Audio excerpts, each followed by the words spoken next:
बिस्मिल्लाहिर्रहमानिर्रहीम। अस्सलामु अलैकुम everyone, welcome back on easy learn. आज की क्लास में आप सबको खुश आमदीद।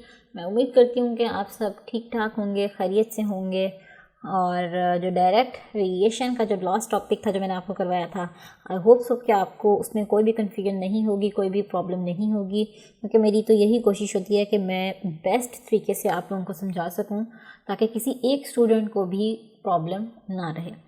तो बस ये आप पर है कि आप काइंडली जो चीज़ आपको करवाई जाती है उसे फुल कंसंट्रेशन के साथ अंडरस्टैंड करने की कोशिश क्या करें। और फिर दूसरी बहुत अहम बात कि प्रैक्टिस क्या करें, जो मैं बहुत दफ़ा कहती हूँ अपने तमाम लेक्चर में कि प्रैक्टिस क्या करें।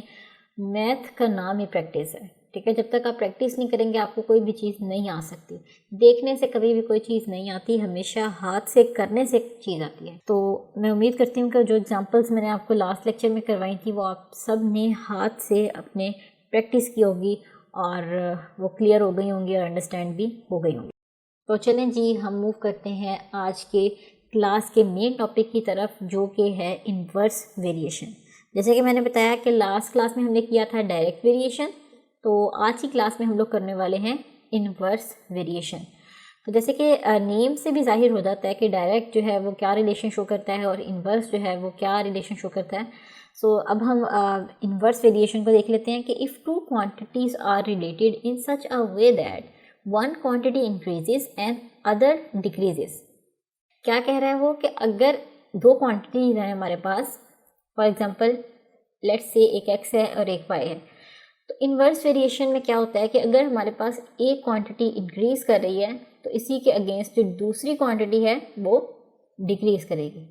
और इसी तरीके से अगर फर्स्ट क्वांटिटी जो है वो डिक्रीज कर रही है तो जो हमारी रिलेशन वाली दूसरी क्वांटिटी है वो इंक्रीज कर जाएगी।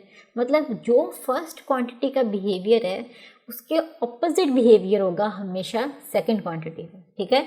इन्वर्स वेरिएशन का मतलब ये है कि जो भी रिलेशन हो रहा है फर्स्ट क्वांटिटी पर, जो भी इसका बिहेवियर है, जो सेकंड क्वांटिटी है वो हमेशा फर्स्ट क्वांटिटी के ऑपोजिट बिहेव करेगी।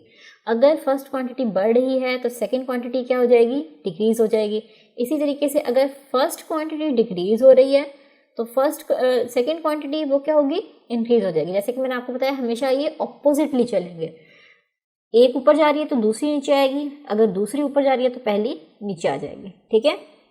मेनली यही चीज़ है इसमें कि इन्वर्स रिलेशन है इनके दरमियान। वो तो था डायरेक्ट कि अगर एक चीज़ बढ़ी है तो दूसरी भी बढ़ जाएगी, तो इसमें है इन्वर्स कि अगर एक चीज़ बढ़ी है तो दूसरी बढ़ने की बजाय क्या होगी, वो कम होगी। So this type of variation is called inverse variation. In other words, if a quantity y varies inversely with regard to quantity x, we say that y is inversely proportional to x or y varies inversely as x. अच्छा, लिखने का तरीका उसने बताया कि direct जो था, direct variation उसमें था y is directly proportional to x। लेकिन जो इन्वर्स वेरिएशन है इसमें क्या है, जब इन्वर्स वेरी करेगी इसका मतलब उलट है, तो इसका मतलब x भी क्या हो जाएगा, उलट जाएगा। तो y इज डायरेक्टली, साइन वही है बट जो आगे रिलेशन है दैट इज इन्वर्स। यहाँ से पता चलता है अगर 1/, की फॉर्म में है अगली क्वांटिटी तो इसका मतलब ये इन्वर्स वेरिएशन है, और अगर जो है वो क्वांटिटी 1/, की फॉर्म में नहीं है, डायरेक्ट न्यूमरेटर में, तो इसका मतलब वो डायरेक्ट रिलेशन है। तो यहाँ से क्लियर हो गया main difference between the direct variation and inverse variation. तो इसीलिए जब भी वो क्वेश्चन सॉल्व कर रहे थे मैं आपसे बार बार कह रही थी कि क्वेश्चन में आपने देखना है कि डायरेक्ट वेरिएशन मेंशन है तो हम डायरेक्ट वेरिएशन कर रहे हैं, ठीक है। तो पेपर में तो आपको पता नहीं चलेगा कि हम अब डायरेक्ट वेरिएशन का टॉपिक कर रहे हैं या इन्वर्स वेरिएशन का टॉपिक कर रहे हैं। तो क्वेश्चंस को जो है वो आपको जज करना आना चाहिए कि either it is a direct variation or it is an inverse variation. तो जब भी हम इन्वर्स वेरिएशन की डीलिंग्स करेंगे तो क्या होगा इसमें कि y is directly proportional to 1/x होगा। और जब हम इसके साइन को रिमूव करेंगे विद प्रोपोर्शनैलिटी कांस्टेंट आ जाएगा, तो ये आ जाएगा y is equals to proportionality constant, हमेशा ऊपर ही आएगा। ये नहीं कि आप इन्वर्स वेरिएशन है तो प्रोपोर्शनैलिटी कांस्टेंट को भी नीचे ले जाएंगे, नो। जब भी ये वाला साइन रिमूव करना है, हमने इस साइन को रिमूव करने के अगेंस्ट क्या करते हैं, इक्वल का साइन लगाते हैं और k से मल्टीप्लाई कर देते हैं, जो कि कहलाता है प्रोपोर्शनैलिटी कांस्टेंट, ठीक है। तो यहाँ पर भी हम सेम वही काम करेंगे, ये फिक्स है, ये जहाँ पर भी आपने करना है, चाहे वो डायरेक्ट वेरिएशन है चाहे वो इन्वर्स वेरिएशन है, जब भी आपने इस प्रोपोर्शनैलिटी के साइन को रिमूव करना है तो आपने क्या करना है, इक्वल लगाना है और साथ ही मल्टीप्लाई करवा देना है के के साथ। तो और अब आपने देखना है कि वहाँ क्या था, पहले से एक्स मौजूद था जो कि था डिनोमिनेटर में, तो ये बन गया जी हमारा रिलेशन। और अगर हम यहाँ से जो है सेपरेट कर लें कोई वैल्यू, जिस तरह के की वैल्यू निकालें, तो यहाँ से एक्स को इस साइड पे मल्टीप्लाई करवा देंगे तो ये आ जाएगा Y X is equals to K. तो ये था जी हमारा रिलेशन। आई होप कि आपको जो है वो इन्वर्स वेरिएशन की जो बेस है वो समझ में आ गई होगी। तो चलें जी अब हम मूव करते हैं एग्जाम्पल 1 की तरफ। जब हम एग्जाम्पल सॉल्व करेंगे तो मज़ीद आपके कॉन्सेप्ट जो हैं वो क्लियर हो जाएंगे। अब देखें क्या कह रहा है, इफ़ वाई वेरीज इन्वर्सली। पिछले क्वेश्चंस में क्या था, डायरेक्टली। यहाँ पे क्या है, क्लियरली मेंशन है कि वाई वेरीज इन्वर्सली, तो इसका मतलब इन्वर्स का क्वेश्चन है। As X Y varies inversely, inversely जब भी होगा 1 ओवर कर देंगे, किसके साथ, एक्स के साथ। इन्वर्सली है तो 1 over. Y varies inversely as X, तो यहाँ पे Y varies inversely as X, ठीक हो गया। ये हमारे पास आ गया मेन रिलेशन। बाकी सॉल्व करने का प्रोसीजर वही है सारा, सॉल्व करने में कोई भी फ़र्क, कोई भी डिफरेंस नहीं है, सिर्फ इस चीज़ का फ़र्क है कि either it is a direct relation और इन्वर्स रिलेशन, और उस डायरेक्ट और इन्वर्स वेरिएशन को समझते हुए आपने जो है अपना रिलेशन बिल्ड करना है, आइदर वो इस फॉर्म का होगा या वो आइदर इस फॉर्म का होगा। तो चलें जी क्विकली मूव करते हैं हम अपनी नोटबुक की तरफ और सॉल्व करते हैं अपनी एग्जाम्पल नंबर 1। ऑलराइट जी, ये आ गई है मेरे पास एग्जाम्पल 1 ऑफ इन्वर्स वेरिएशन। तो जैसे कि मैंने आपको बताया था, अभी थोड़ी देर पहले एक्सप्लेन किया है कि उसने क्या बोला था, y वेरीज इन्वर्सली। और सॉल्व करने का प्रोसीजर अभी मैंने पहले भी एक्सप्लेन किया कि वही होगा जो हम पीछे सॉल्व करते हैं, ठीक है। सिर्फ फ़र्क पड़ेगा डायरेक्ट वेरिएशन से या इन्वर्स वेरिएशन से, जो रिलेशन बनाना है उस पर। तो according to the given conditions क्या था, y varies inversely as x। तो जैसे इन्वर्सली आएगा तो जो जिसके साथ भी वेरी कर रहा होगा उसे 1 ओवर की फॉर्म में लिख देंगे सिंपली। तो अब हम क्या करेंगे कि यहाँ से जो है इस प्रोपोर्शनल के साइन को रिमूव करेंगे और प्रोपोर्शनैलिटी कांस्टेंट लगा देंगे, तो ये आ जाएगा y इज इक्वल्स टू के ओवर x। तो अब पार्ट्स नहीं थे बेसिकली क्वेश्चन में, लेकिन मैंने पार्ट्स बनाए हैं ताकि आपको पता चल जाए कि एक पार्ट जो है हमारा यहाँ से लेके यहाँ तक है और सेकेंड पार्ट में हमें जो है वो y की वैल्यू को फाइंड आउट करना है, ठीक है। तो फर्स्ट पार्ट में जैसे कि मैंने आपको पहले भी बताती रही हूँ कि y भी गिवन है, x भी गिवन है, ठीक है। यहाँ पे देखिए y भी गिवन है, x भी गिवन है, इसमें मैंने नेम दे लिया इक्वेशन नंबर 1 का। तो y भी गिवन है, x भी गिवन है, तो यहाँ से अंडरस्टूड है कि हम क्या फाइंड करेंगे, k की वैल्यू को फाइंड आउट करेंगे। तो k की वैल्यू को यहाँ से सेपरेट कर लेते हैं, तो ये आ जाएगा y into X is equals to k। तो यहाँ पे y और x की वैल्यूज पुट कर देते हैं, y is 8 and x is 4 is equals to क्या है, k। तो k की वैल्यू क्या आ गई, 32। यहाँ से हमारे पास जब k की वैल्यू निकल आई तो सेकेंड पार्ट हमारा क्या है, उसने कहा है कि जब k की वैल्यू निकालेंगे आप तो आपने क्या करना है, फाइंड y। तो y फाइंड करने के लिए क्या ज़रूरी है, पहले कि मैं x और y का रिलेशन बनाऊँ, और वो कैसे बनेगा, अगर मैं यहाँ पर जो है k की वैल्यू को रिप्लेस करूँगी। यहाँ पर अगर मैं k की वैल्यू को रिप्लेस कर दूँगी तो x और y का रिलेशन बन जाएगा। तो मैं क्या कर रही हूँ, putting this value of k in equation number 1। तो क्या है हमारी इक्वेशन, उसमें मैं डायरेक्ट वैल्यू पुट कर रही हूँ, तो ये आ जाएगा 32/x। तो अब आप देखिए सेकंड पार्ट में वो क्या कह रहा है कि फाइंड करो y की value when x is equals to 16। y की वैल्यू निकालनी है, x पता है हमें 16 है, तो 16 पुट कर देते हैं, 32 divided by 16। So 16 2s are 32। तो यहाँ से जो है हमारी y की वैल्यू भी निकल आई, दैट इज 2। तो और इसी के साथ जो है हमारा ये क्वेश्चन भी कंप्लीट हुआ। जैसे कि मैंने आपको बार बार बता रही हूँ कि सॉल्व करने का प्रोसीजर सेम है, कोई भी फ़र्क नहीं है। जैसे कि आपने देखा पिछले क्वेश्चन में भी हम क्या करते थे कि जो रिलेशन दिया होता था उससे हम जो है वो सबसे पहले k की वैल्यूज़ निकालते थे, क्योंकि हमें x और y की वैल्यूज़ गिवन होती हैं।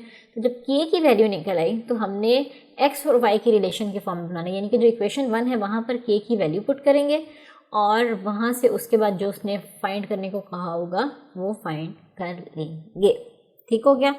ये थी जी हमारी example number 1। Now let us move towards another example, that is example number 2। क्या कह रहा है एग्जाम्पल 2 में, if y varies inversely, again ही is talking about inverse relation, inverse variation, okay. So if y varies inversely as x square, किससे inversely vary कर रहा है, x स्क्वायर के साथ, और सेम वही कंडीशंस आपको गिवन है, y और x गिवन है, और हमें इस बार क्या फाइंड करना है, x फाइंड आउट करना है। तो चलें जी नोटबुक की तरफ चलते हैं और इसे सॉल्व करते हैं। बल्कि उससे पहले आपने क्या करना है, इस वीडियो को पॉज करना है और एग्जाम्पल नंबर 2 को खुद सॉल्व करना है, और बाद में सॉल्व करने के आपने मेरे साथ मैच करना है, क्योंकि एग्जाम्पल नंबर 1 और एग्जाम्पल 2 बिल्कुल सेम है। और इसी तरीके से जो हमारा लास्ट लेक्चर था उसमें भी जो तमाम एग्जाम्पल्स थी वो भी सेम ऐसी सॉल्व हुई हैं, ठीक है। सिर्फ फ़र्क पड़ा है, रिलेशन हमारा इन्वर्स हो गया, otherwise there is no difference in solving these type of questions. Solve करने का प्रोसीजर एक ही है, ठीक है। तो चलें आप भी सॉल्व करें और मैं भी सॉल्व करती हूँ और फिर देखते हैं। Alright, so we are back with an example number 2।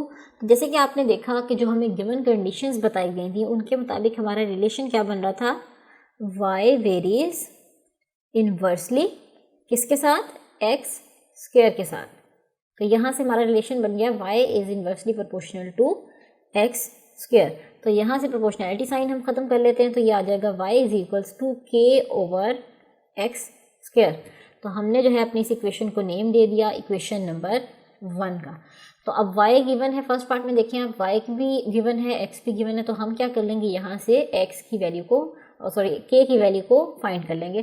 तो k की वैल्यू फाइंड करने के लिए x स्क्वायर और y को सेपरेट कर लेते हैं और k इस साइड पर आ जाएगा। तो x स्क्वायर की क्या वैल्यू है, यानी कि 5 का स्क्वायर, और y की क्या वैल्यू है 16, और इस साइड पे आ जाएगा k। तो चलिए इसे सॉल्व कर लेते हैं, सिंप्लीफाई कर लेते हैं। तो ये आ जाएगा 25 into 16 is equals to k। तो k की वैल्यू आ जाएगी हमारे पास 400। तो जब k की वैल्यू निकल आई तो हमें रिलेशन बनाना होता है y और x की फॉर्म में, यानी कि हमें k की वैल्यू को पुट करना होता है इन इक्वेशन नंबर 1। तो इक्वेशन 1 में k की वैल्यू पुट कर देते हैं। इक्वेशन 1 में मैं पुट कर रही हूँ k की वैल्यू, तो ये बन जाएगा y is equals to 400 divided by क्या था, x स्क्वायर। तो ये हमारा रिलेशन आ गया। तो अब सेकंड पार्ट की तरफ चलते हैं कि हमें सेकंड पार्ट में क्या करना है। सेकंड पार्ट में हमें x फाइंड आउट करना है और y is equals to 100 given है, y is equals to 100 given है, और हमें जो है इसमें से x की वैल्यू को फाइंड आउट करना है। तो y की वैल्यू पुट कर दें, और ये x स्क्वायर आ गया यहाँ पर, और x स्क्वायर को यहाँ से अब हम सेपरेट कर लेते हैं। तो ये आ जाएगा 400 डिवाइडेड बाई 100। तो ये 2 0 इस 2 0 से कैंसिल हो जाएंगे। So x square is equals to 4। तो हमें तो भाई x की वैल्यू चाहिए, ना कि x स्क्वायर की। तो क्या करेंगे, we will take square root on both sides. तो स्क्वायर रूट लेने के बाद मेरे पास आ जाएगा x square is equals to plus minus 4 का स्क्वायर रूट। तो x स्क्वायर का स्क्वायर रूट x आ जाएगा और 4 का स्क्वायर रूट आ जाएगा प्लस माइनस 2। और ये था जी हमारा सॉल्यूशन, क्योंकि x की वैल्यू हमारे पास आ चुकी है।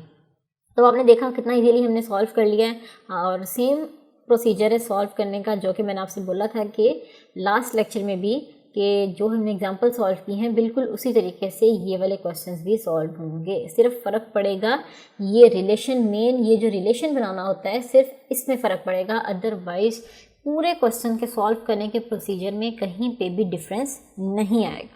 तो मैं एक दफ़ा फिर से क्विक ओवरव्यू दे देती हूँ कि करना क्या है। सबसे पहले जो कंडीशंस होती हैं आपने उन्हें देखना होता है, और उन कंडीशंस के मुताबिक जो हमारा रिलेशन बन रहा होता है उसे मेंशन करना होता है। तो जब भी वो बोलेगा इन्वर्स रिलेशन, तो आप क्या करेंगे, जो भी उसने बोला है, चाहे आपने वो देखना ही नहीं है कि वो किसके साथ वेरी कर रहा है, जब भी उसने बोला y वेरीज इन्वर्सली तो फ़ौरन 1 ओवर कर दिया। तो जब 1 ओवर कर दिया फिर आपने देखना है कि वो किसके साथ वेरी कर रहा है, either it is x square, y square, z square या x क्यूब या वट एवर। तो जैसे इन्वर्स बोलेगा तो हमने जिसके साथ भी वेरी कर रहा है उसे 1 ओवर की फॉर्म में लिख देना है। और इसी तरीके से एक और जो कॉन्सेप्ट था यहाँ पर, जब आपने यहाँ से इस वेरिएशन के साइन को रिमूव करना है तो आपने क्या करना है, इसको रिमूव करना है तो इक्वल का साइन आता है, और क्या करना है, मल्टीप्लाई बाय के करना है। ऑलवेज मल्टीप्लाई करना है, डिवाइड नहीं करना। चाहे डायरेक्ट वेरिएशन है चाहे इन्वर्स वेरिएशन है, आपने हमेशा इक्वल टू लगाकर के से मल्टीप्लाई करना है। ये नहीं कि इन्वर्स वेरिएशन है तो आप इसे भी डिवाइड करेंगे, नो। जब इसे रिमूव करेंगे तो ये हमारे पास आ जाएगा y इज़ इक्वल्स टू के ओवर एक्स क्यूब। और अब आप देख सकते हैं कि इसी तरीके से जो है हमने अपने क्वेश्चंस को सॉल्व किया। फर्स्ट पार्ट में जो है हम हमेशा केक को सॉल्व कर लेते हैं और दूसरे पार्ट में जो भी उसने कहा होता है इधर एक्स फाइंड आउट कर लो या वाई फाइंड आउट कर लो। तो ये थे जी हमारे इन्वर्स वेरिएशन के क्वेश्चंस और ये भी एंड हो गए हैं। तो इन्वर्स वेरिएशन का टॉपिक आई होप कि आपको क्लियर हो गया होगा, इसमें कोई भी प्रॉब्लम नहीं होगी, क्योंकि अगर आपने डायरेक्ट वेरिएशन समझ में आ गया तो ये क्वेश्चंस को सॉल्व करना तो बिल्कुल भी मुश्किल नहीं है। सिर्फ एक चीज़ की ट्रिक है कि आपने जो गिवन कंडीशंस हैं उनको अंडरस्टैंड करना है और इससे जो है वो अपना मेन रिलेशन बनाना आना चाहिए। जब एक दफ़ा रिलेशन बन गया तो सॉल्व करने का प्रोसीजर सेम है।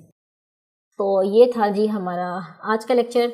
तो इंशाल्लाह हम मिलते हैं अपने अगले लेक्चर में। तो अगले लेक्चर में हम लोग स्टार्ट करेंगे एक्सरसाइज 3.2। सो 3.2 पे मूव करने से पहले इट इज़ वेरी इंपॉर्टेंट कि आप जो दोनों लेक्चर्स हमने आज के और कल का लेक्चर किया है इसे अच्छे से अंडरस्टैंड करें, फिर आप मूव करिएगा एक्सरसाइज 3.2 की तरफ। तो इंशाल्लाह हमारे साथ चलने के लिए इट इज़ वेरी इंपॉर्टेंट कि आप जो लेक्चर आज करवाया जाता है वो आज के आज ही इसे कंप्लीट करें। तो हम मिलते हैं इंशाल्लाह अपनी अगली क्लास में, तब तक के लिए अल्लाह हाफ़िज़।